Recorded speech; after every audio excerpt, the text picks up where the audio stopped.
ça va de soi de dire, mais il y a tellement eu une année particulière que effectivement, il faut changer notre façon de penser puis notre façon de faire.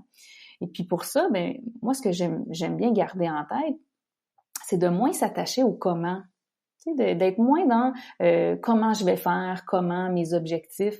Je crois sincèrement que quand justement on s'enlève du chemin puis on se branche à notre ambition, à notre vision, j'aime bien dire le mindset de contribution. Tu sais, je dis souvent ça dans mes coachings. Est-ce que tu es dans ton mindset de contribution? Ça, c'est une façon de dire est-ce que ton ego est dans le chemin? Vous écoutez l'ambition au féminin, épisode 53.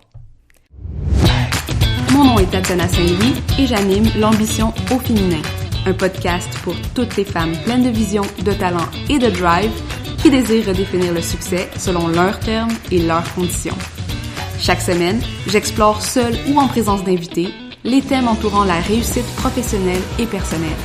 Mindset, productivité, leadership, branding personnel, c'est le rendez-vous pour réfléchir à la façon dont tu veux vivre ton plein potentiel et laisser ton empreinte dans le monde.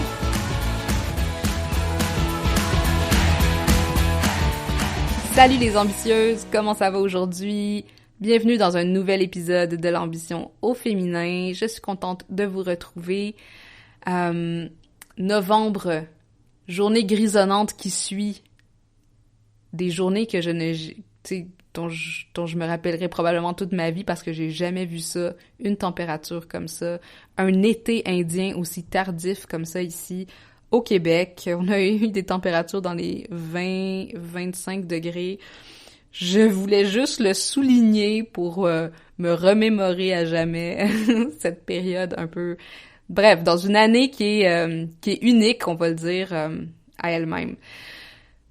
Aujourd'hui, on va parler de quelque chose qui va probablement servir à tout le monde, et c'est comment est-ce qu'on peut faire la transition vers 2021 dans l'optimisme, la résilience, dans l'ambition aussi. Comment est-ce qu'on peut prendre les apprentissages, dépasser peut-être les peurs et les traumatismes que 2020 aurait pu instaurer chez nous et devenir plus agile, justement, pour la suite, devenir plus solide et plus en phase avec qui on est, qui on veut devenir.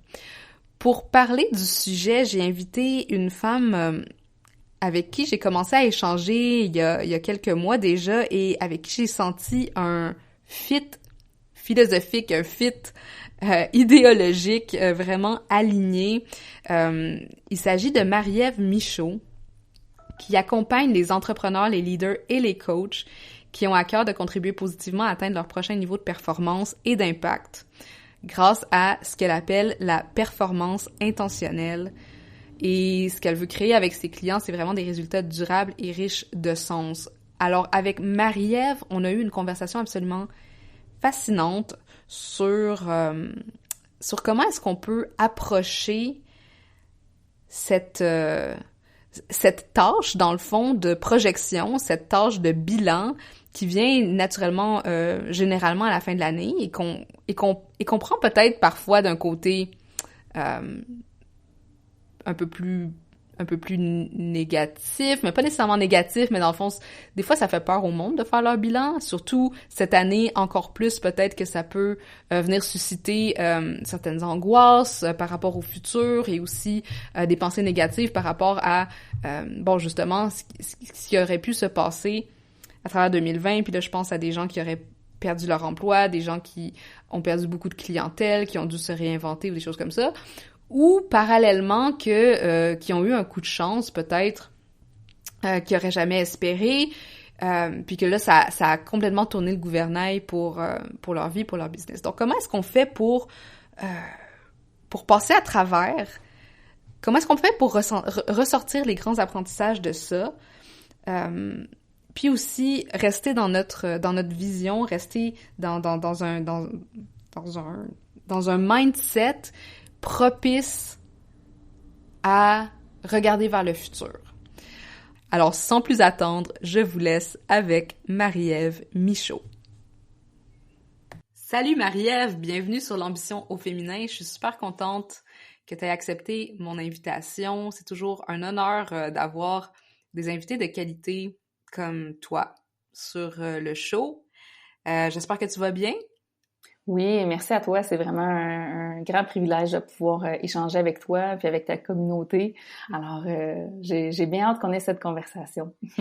Oui, puis c'est une conversation hyper intéressante et importante qu'on va avoir aujourd'hui parce que, on est à la fin novembre lors de la diffusion de cet épisode, puis l'année 2020, la fameuse année 2020 s'achève et on est rendu au stade où on doit se poser pour le futur.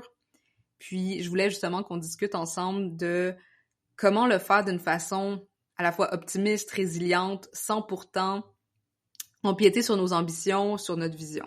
Alors pour commencer, je voulais juste te demander si tu pouvais peut-être nous parler un petit peu de comment t'en es arrivé à devenir coach pour entrepreneurs et surtout coach plus spécialisé comme en haute performance puis développement du potentiel comme ça. Oui, certainement, avec grand plaisir.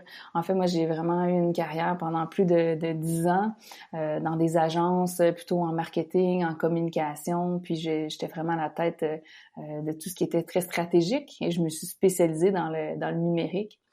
Et même si j'avais cette carrière prometteuse, ça se passait très bien pour moi. Ben, il y a un moment où est-ce que j'ai eu un épuisement professionnel, communément appelé le burn-out.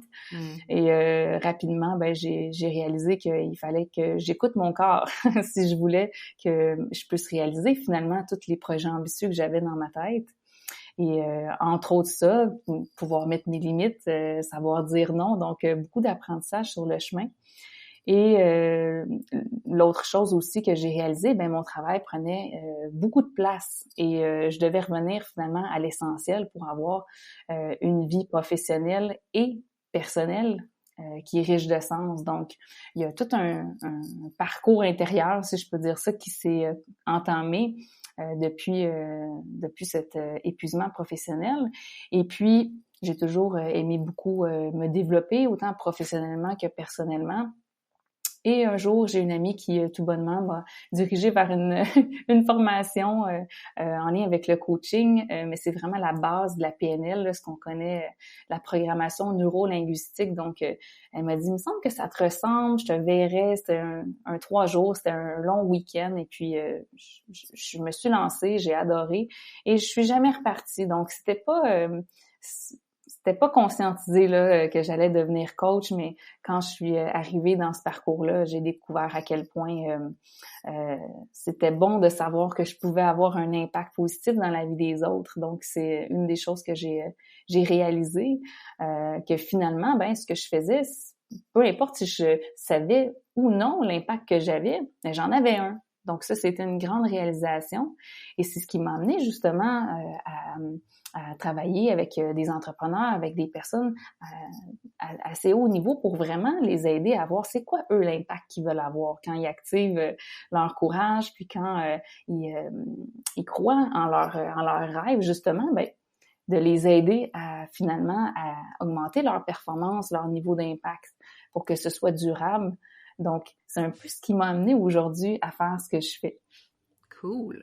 Puis, tu utilises le terme performance intentionnelle que je trouve quand même assez parlant, mais hyper intéressant. Puis, je voulais que peut-être tu nous décrives comment tu voyais ça, parce que j'ai l'impression que peut-être pour des gens, le terme performance peut avoir l'air plus disciplinaire, tu sais, plus un peu comme, ils vont pas se reconnaître peut-être dans ce mot-là, mais toi, tu le ramènes peut-être à quelque chose d'un peu plus groundé.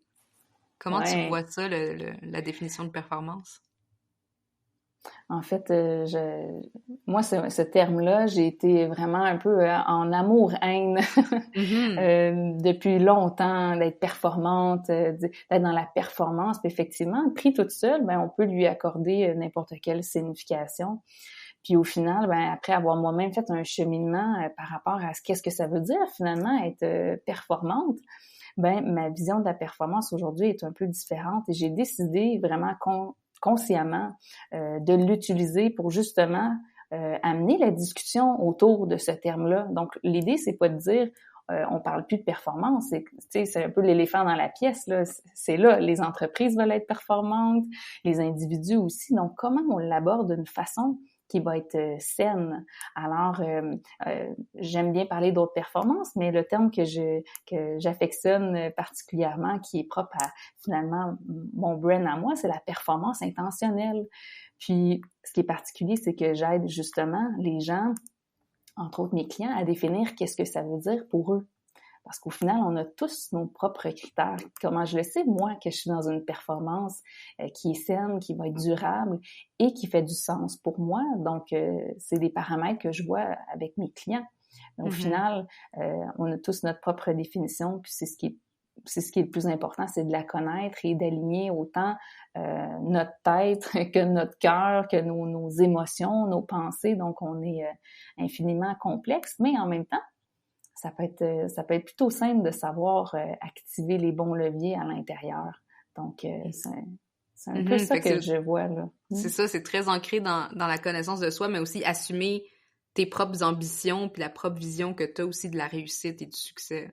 Tout à fait. C'est comment s'enlever du chemin. Ouais. Du moins, ce qui est pas utile et ce qui est pas aidant, que j'aime bien dire.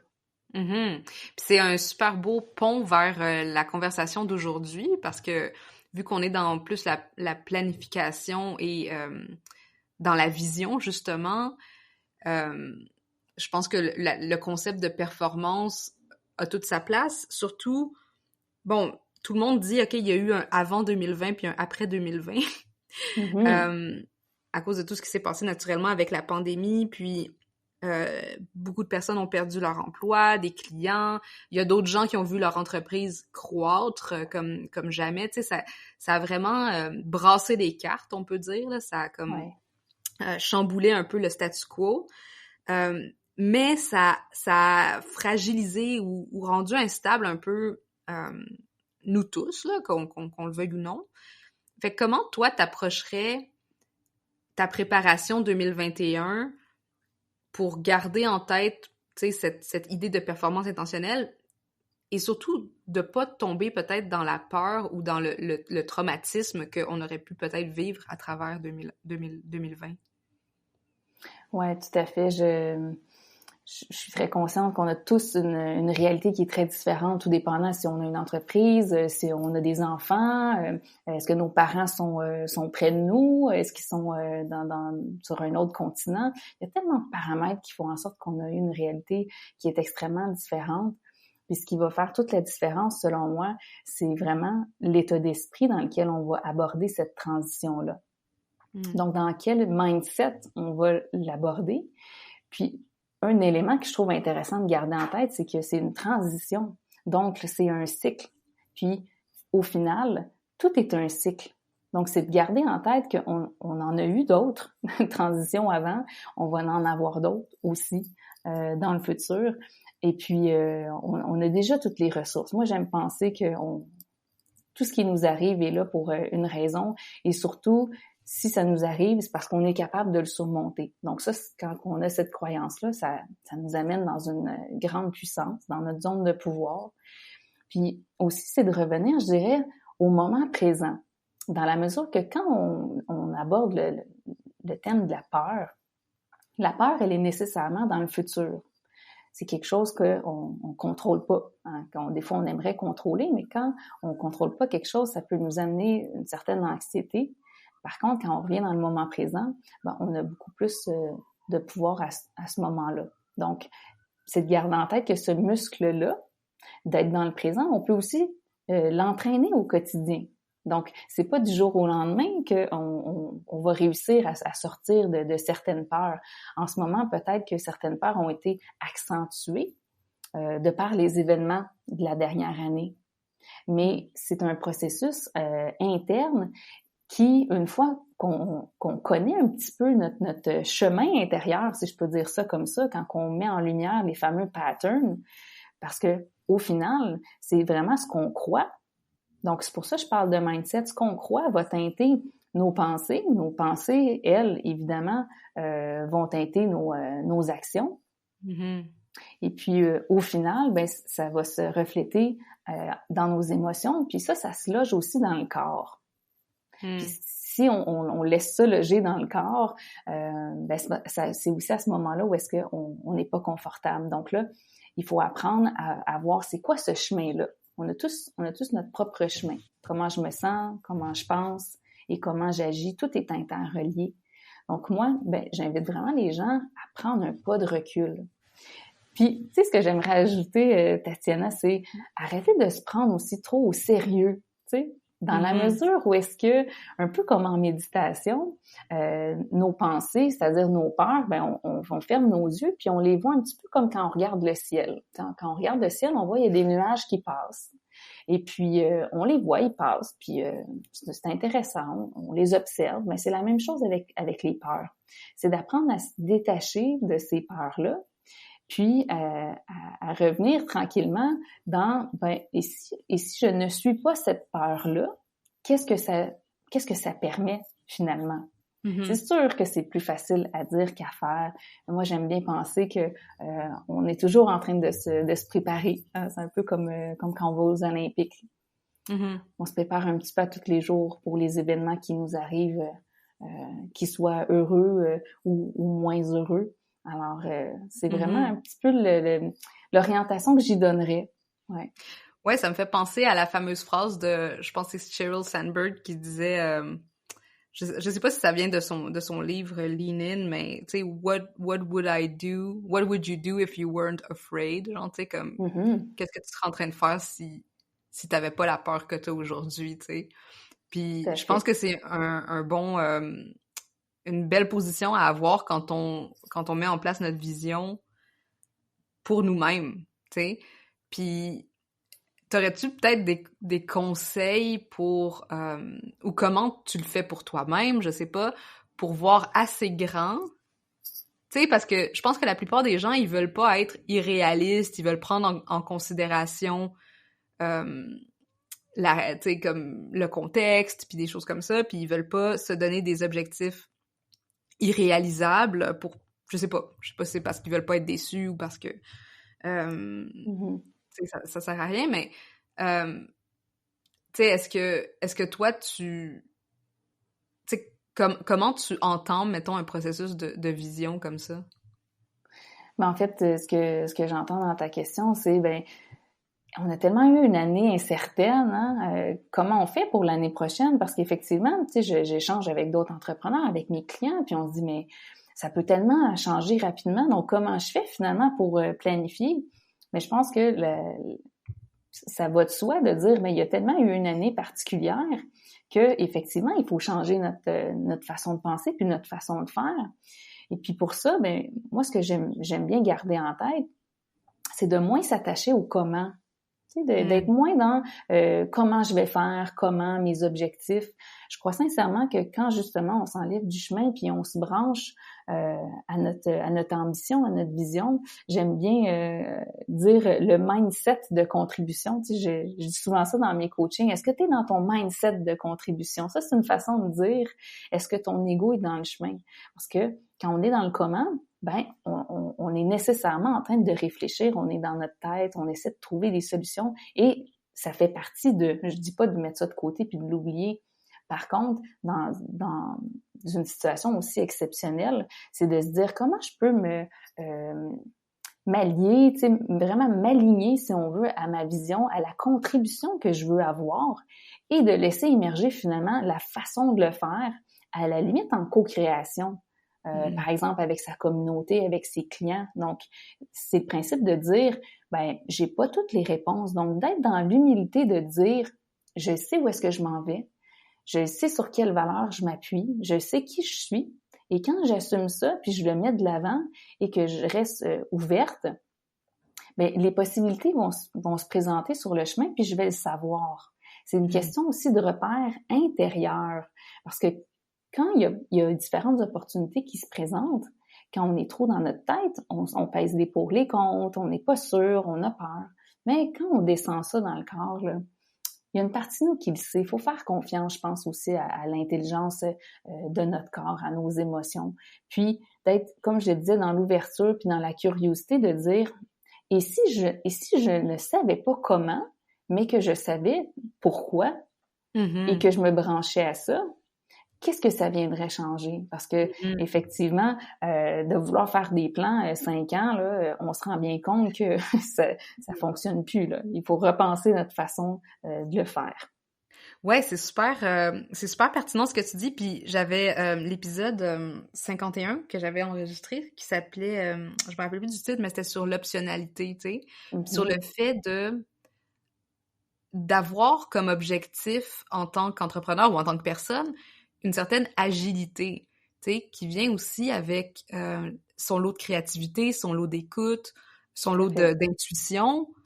Puis je pense que ce qu'on a vu avec 2020, c'est que les entrepreneurs qui ont su tirer l'épingle du jeu, c'est ceux qui ont démontré le plus d'agilité, tu sais. Les autres, il y en a peut-être qui ont été chanceux d'être dans l'industrie qui, tu sais, a eu un boom soudain, tu sais. Mais je pense qu'on voit beaucoup de débrouillardise puis d'agilité à ce niveau-là. Puis je pense que ça rejoint ce que tu dis à propos du pourquoi puis de la vision. Puis, juste une autre petite chose, là, je voulais juste faire un petit shout-out à... Je sais pas si t'écoutes le podcast Les Instigateurs avec Dave Ruel et Mathieu Dumont. Ouais, j'ai déjà vu, oui. Mais leur épisode, je vais mettre le lien dans les notes, là, mais ils parlaient justement, puis il y avait de vision, puis il y avait une quote que je trouvais intéressante, puis c'est comme, est-ce que tu as une vision ou tu as des objectifs? Je pense que quand on reste dans les objectifs, tu sais, on reste peut-être dans le côté plus négatif de la performance.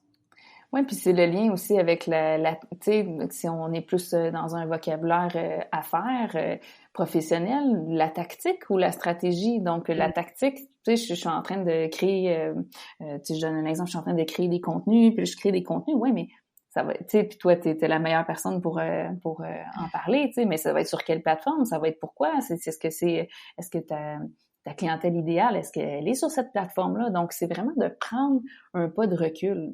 Puis j'aime quand tu dis, peut-être qu'il y en a que ce sera un coup de chance ou pas, mais c'est de garder en tête que là, présentement, comme je le disais au tout début, c'est un cycle, c'est une transition. Puis au final, moi, j'aime bien référer à ça comme un processus de deuil finalement. Hein, que ce soit une personne proche qu'on perd physiquement, hein, sa présence elle n'est plus là, ou par exemple cette année, ben moi une Marie-Ève qui évolue, par exemple. Il y a une certaine partie de moi qui doit mourir, qui doit rester finalement en 2020 pour faire émerger autre chose. Donc c'est de le garder en tête, puis dans cette phase, dans ce processus de deuil là finalement. Ben, c'est de voir où est-ce qu'on se situe. Hein? Est-ce que je suis dans le déni? Est-ce que finalement, il y a des émotions comme de la colère qui sont là? Est-ce que j'accepte pas finalement qu'est-ce qui s'est passé cette année? Puis, je pense une des clés, c'est l'acceptation. C'est de dire où est-ce que je suis présentement dans le présent? Je suis en mesure de l'accepter pour retirer éventuellement les meilleurs apprentissages, de reprendre son pouvoir, de se responsabiliser, puis de dire, ben, comment j'arrive à le faire dans le non-jugement et dans la bienveillance aussi. Parce que là, c'est pas le temps là, de se faire un bilan puis de se taper dessus. C'est pas le temps de faire ça, là. Puis, c'est de donner du sens. Trouver un sens à qu'est-ce qui est arrivé. Tu sais, posez-vous la question, qu'est-ce que ça vous a permis? Tu sais, c'est quoi les plus grandes opportunités que ça a révélées cette année-là? Parce que ben ça reste qu'au final, il y a des cadeaux, certes peut-être moins bien emballés ou pas du tout bien emballés, mais il y en a qui sont là. Et aussi, je dirais, faites confiance. Peut-être que le cadeau va venir en 2021, peut-être que vous le voyez tout simplement pas. En tout cas, moi, ça me donne beaucoup de puissance pour 2021 quand je l'aborde comme ça. Ah, c'est super, super intéressant. Puis, tu te considères-tu comme quelqu'un d'optimiste, réaliste, résilient? Tu mets-tu des différences dans ces termes-là, toi? Ouais, ben je le trouve intéressant. En fait, le lien avec l'optimisme, ou tu sais, souvent on va entendre d'être positif, hein, de rester positif, tu sais. En fait, moi, les termes que j'aime utiliser, c'est est-ce que c'est aidant et est-ce que c'est utile, tu sais, dans la même lignée que pertinent, là, si on veut. Donc, ce que je pense présentement, là, est-ce que ça m'est utile? Est-ce que ça m'aide ou non?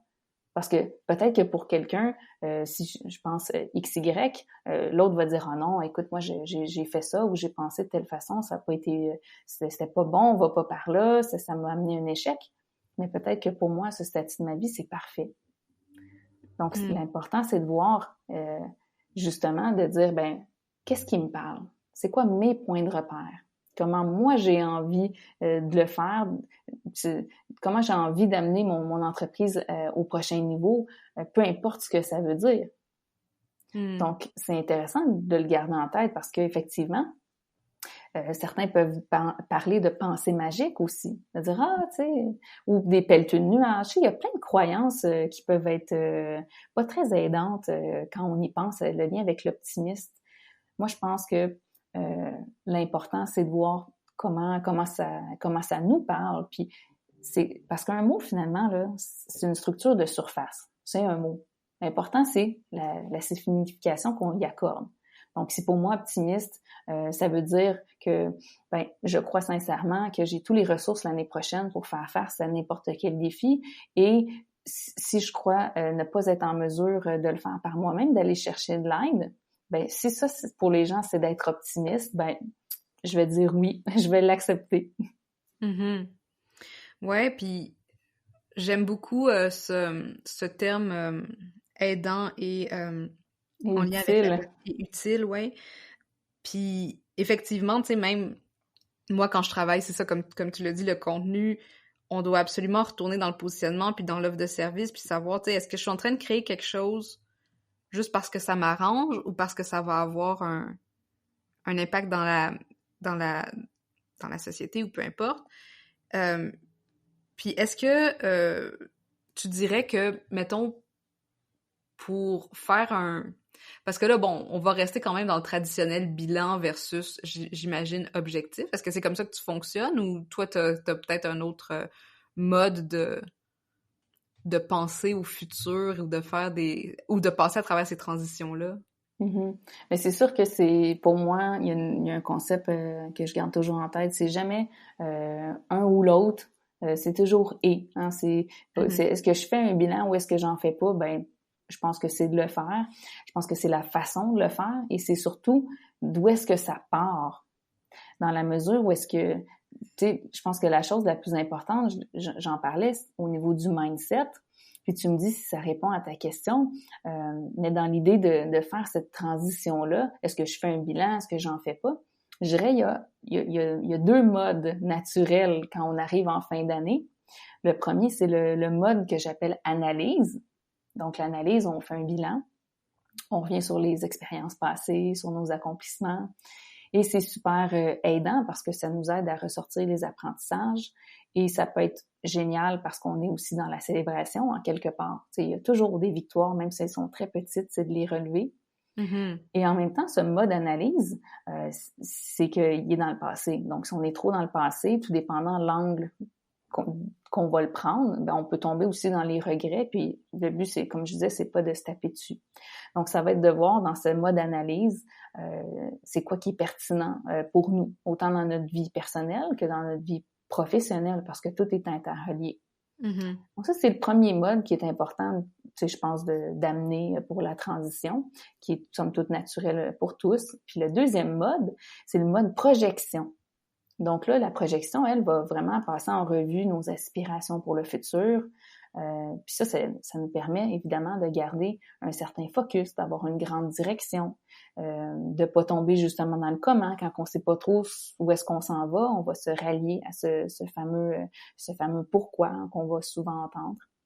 Mm-hmm. Et en même temps, d'être trop dans le rêve, on peut vite tomber dans les attentes et dans le conditionnel.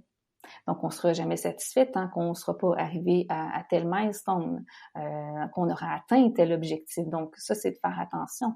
Si on n'est pas en mesure d'avoir de la gratitude puis d'être dans la reconnaissance de ce qu'on a maintenant, ce qu'on va avoir dans le futur, quand on va être rendu dans le futur, on va être finalement dans le moment présent puis on n'aura pas plus de satisfaction. Donc, moi, j'invite les gens à garder ces deux modes, le mode d'analyse et de projection. Mais celui qui, selon moi, va faire toute la différence, c'est ce que moi j'appelle le mode accueil.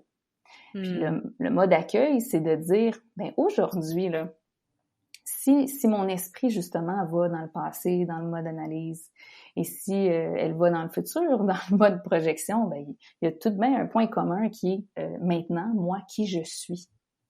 Donc, si je suis en mesure de voir réellement c'est qui la personne qui a émergé dans les derniers mois avec tout ce que j'ai vécu, ce à quoi à travers j'ai pensé, toutes les ressources que j'ai mobilisées pour ça, et c'est ce qui va vraiment donner une réelle direction parce que ça va être vraiment fondé sur qui on est vraiment. Puis, la question clé pour moi, ce serait de se demander qu'est-ce qui est le plus important à ce stade-ci dans ma vie? Donc, pas en 2025, pas en 2030, même pas l'année prochaine, maintenant. Est-ce que c'est ça finalement qui est le plus important? C'est où est-ce que vous êtes aujourd'hui à ce stade-ci, maintenant? Et puis, c'est ce qui va teinter finalement le reste. Donc, la combinaison, si on veut, de ces trois modes-là, c'est ce qui va finalement donner beaucoup de puissance à cette transition. Wow! Vraiment, vraiment intéressant. Puis, je pense que tu touches à un point que je me questionne souvent là-dessus, tu sais. Comment est-ce qu'on peut rester un go-getter, tu sais, rester justement dans la performance puis dans la bienveillance, puis je pense que tu t'as mis le doigt dessus, là, dans ce que tu disais à propos de cet accueil-là. Est-ce qu'il y aurait d'autres choses que tu dirais? Parce que je trouve que le terme bienveillance est très surutilisé ces temps-ci, mais peut-être pas nécessairement à la bonne sauce tout le temps. Puis comment tu l'intègres, toi, avec ta compréhension de la performance intentionnelle? D'être bienveillant envers soi, ben c'est pour moi, en fin de compte, c'est vraiment de prendre soin de soi, c'est de se mettre en priorité à tout moment. Donc, d'être bienveillant avec soi-même, c'est de se respecter, d'apprendre à bien se connaître. Puis pour ça, ben moi j'aime bien utiliser le mot intentionnel. Puis dans tout ce que je fais, j'invite mes clients à être intentionnels. Et c'est pour ça aussi que souvent je vais les inviter à vraiment conscientiser comment ils fonctionnent. Est-ce que, s'il y a une chose qui est importante et très très simple, qui peut nous permettre en fait rapidement de se propulser, je dirais que c'est juste de revenir sur sa semaine, le vendredi ou le samedi, tout dépendant du rythme de chacun. C'est juste de s'observer. Et là, on est dans ce fameux mode de bienveillance. C'est vraiment de prendre un pas de recul puis de voir qu'est-ce qui a été bon pour nous. C'est de revenir dans ses besoins et ce qui est bon pour nous. Pour moi, c'est un peu ce que ça veut dire. C'est une belle habitude à prendre, notamment pour l'année à venir et les autres qui vont suivre. Tout à fait. C'est comme tu le mentionnais, là, l'agilité, c'est vraiment ça. Comment on s'ajuste, comment on garde le cap, mais on bâtit finalement des fondations solides qui vont nous permettre de pouvoir construire sur ça. Non, puis c'est ça qui est fascinant, c'est la solidité qu'il y a dans l'agilité. Tout à fait. Super! Hey, c'était absolument fascinant. Je sais que tu as un programme qui commence très bientôt pour justement préparer, mettre en place les fondations, préparer la prochaine étape dans notre vie, dans notre business.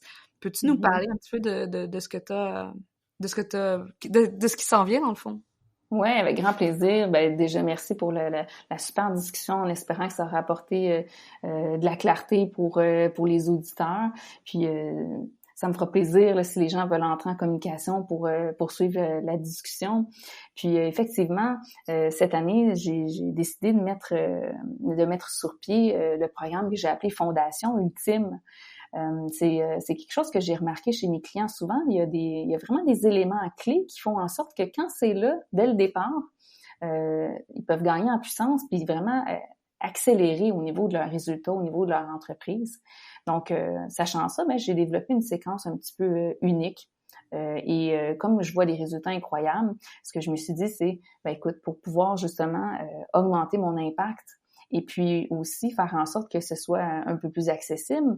Et non seulement ça, je pense qu'on sous-estime tous les événements présentement, le fait d'avoir ce besoin de connecter ensemble. Puis moi, je voyais mes clients comme ça en individuel, puis je me disais, ce serait merveilleux, qu'ils puissent pouvoir échanger, de faire confiance à cette intelligence collective. Donc, j'ai vraiment amené ce programme-là que je faisais en individuel en groupe et je l'ai vraiment conçu en édition spéciale Transition 2020-2021. Donc, c'est ce qui amène une petite couleur particulière. Donc, tu sais, tout toutes les gens qui manquent de clarté, qui sentent peut-être un désalignement entre qui ils sont et ce qu'ils voudraient vraiment faire, qui ont des décisions importantes à prendre, ben c'est le programme parfait parce que finalement, on repart avec une direction qui est beaucoup plus claire.